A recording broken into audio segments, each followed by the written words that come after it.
Hi all, welcome to BK808 cricket fever. ഇന്നലെ നടന്ന India Sri Lanka ഏകദിന മത്സരം സമനിലയിലാണ് അവസാനിച്ചത്.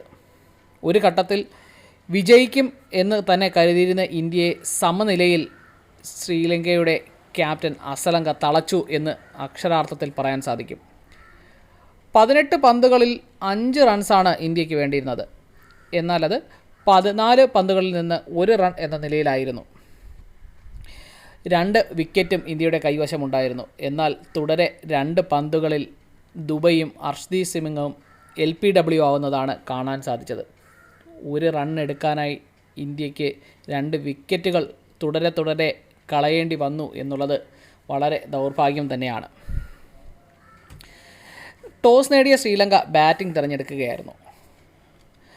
പൊതുവെ ബാറ്റിങ്ങിന് അനുകൂലമായൊരു പിച്ച് കൂടിയായിരുന്നു.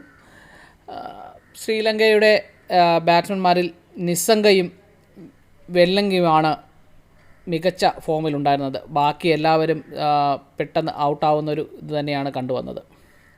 തുടക്കം ഇറങ്ങിയ നിസ്സംഗയും ഫെർണാണ്ടോയും വലിയൊരു കൂട്ടുകെട്ട് പടുത്തുയർത്താൻ സാധിച്ചില്ല. ആദ്യം തന്നെ ഫെർണാണ്ടോ സിറാജിൻ്റെ പന്തിൽ പുറത്താവുകയായിരുന്നു. തുടർന്നിറങ്ങിയ മെന്തിസും 14 റൺസ് മാത്രമാണ് നേടിയത്. സമരവിക്രമയാകട്ടെ 8 റൺസിന് പുറത്താവുകയായിരുന്നു. അവരുടെ ക്യാപ്റ്റൻ അസലങ്ക 14 റൺസ് മാത്രമാണ് നേടിയത്. ലിയാംഗെ 20 റൺസും നേടി. എന്നാൽ അതിനുശേഷം ഇറങ്ങിയ വെല്ലാംഗെ അവരുടെ കർത്തവ്യം വളരെ വൃത്തിയായി തന്നെ ചെയ്തു. 65 പന്തുകളിൽ 67 റൺസാണ് നേടിയത്. നിസംഗ 75 പന്തുകളിൽ നിന്ന് 56 റൺസ് നേടിയിരുന്നു. ഹസരംഗ 24 റൺസും ദയൻജയ 17 റൺസുമാണ് നേടിയത്. അങ്ങനെ നിശ്ചിത 50 ഓവറുകളിൽ ശ്രീലങ്ക 230-ന് 8 എന്ന നിലയിലായിരുന്നു. ബൗളിങ്ങിൻ്റെ കാര്യം പറയുകയാണെങ്കിൽ അർഷ്ദീപ് സിംഗ് 2 വിക്കറ്റും അക്സർ പട്ടേൽ 2 വിക്കറ്റും നേടി. സിറാജും ദുബൈയും കുൽദീപ് യാദവും വാഷിങ്ടൺ സുന്ദറും ഓരോ വിക്കറ്റ് വീതമാണ് നേടിയത്.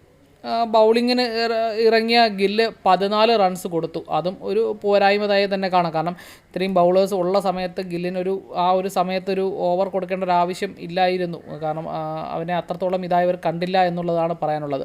പിന്നെ 5 വിക്കറ്റിന് 101 എന്ന നിലയിൽ 26.3 ഓവറിൽ ശ്രീലങ്ക തകർന്നു നിന്നതായിരുന്നു. അവിടെ നിന്നാണ് ശ്രീലങ്കയെ വെല്ലാംഗെ ഉയർത്തിക്കൊണ്ടുവന്നത്. അപ്പോൾ അവിടെ 101-ൽ നിന്ന് 230 വരെ ശ്രീലങ്കയ്ക്ക് പടുത്തുയർത്താൻ സാധിച്ചത് ഇന്ത്യൻ ബൗളിങ്ങിനൊരു വെല്ലുവിളി തന്നെയാണ്. മറുപടി ബാറ്റിങ്ങിന് ഇറങ്ങിയ ഇന്ത്യ ആകട്ടെ തുടക്കത്തിൽ നല്ലൊരു പാർട്ണർഷിപ്പ് പടുത്തുയർത്താൻ സാധിച്ചു. രോഹിത് ശർമ്മ വളരെ ആക്രമണശക്തനായാണ് കളിച്ചത് തന്നെ. 47 പന്തുകളിൽ 58 റൺസാണ് രോഹിത് നേടിയത്. എന്നാൽ ഗില്ലാകട്ടെ ഒരു ടെസ്റ്റ് മാച്ചിനെ അനുകൂലിക്കുന്ന ഒരു കളിയാണ് തുടർന്ന് വന്നത്. 35 പന്തുകളിൽ നിന്നാണ് ഗില്ല് 16 റൺസ് നേടിയത്. വിരാട് കോഹ്ലി 24-ഉം വാഷിങ്ടൺ സുന്ദർ 5 റൺസും നേടി. ശ്രേയസ് അയ്യറിന് 23 റൺസാണ് നേടിയത്. രാഹുൽ 31 റൺസ് നേടി. അക്സർ പട്ടേൽ 33-ഉം ശിവൻ ദുബെ 25 റൺസുമാണ് സ്കോർ ചെയ്തത്. കുൽദീപ് യാദവും സിറാജും 2ഉം 5ഉം റൺസ് വീതം എടുക്കുകയും അർഷ്ദീപ് സിംഗ് ഒരു ബോളിൽ തന്നെ LPW ആയി പുറത്താവുകയാണ് കണ്ടത്. ഓവറുകൾ ബാക്കി നിൽക്കുമ്പോൾ ഒരു വലിയ ഷോട്ടിന് ശ്രമിച്ചുകൊണ്ടാണ് അർഷ്ദീപ് ഔട്ടായത്.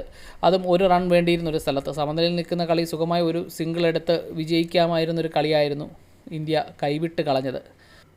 ശ്രീലങ്കയുടെ ബൗളിംഗ് നോക്കുകയാണ് എങ്കിൽ ഫെർണാണ്ടോ 1 വിക്കറ്റും ഷിറാസിന് വിക്കറ്റൊന്നും നേടിയിരുന്നില്ല.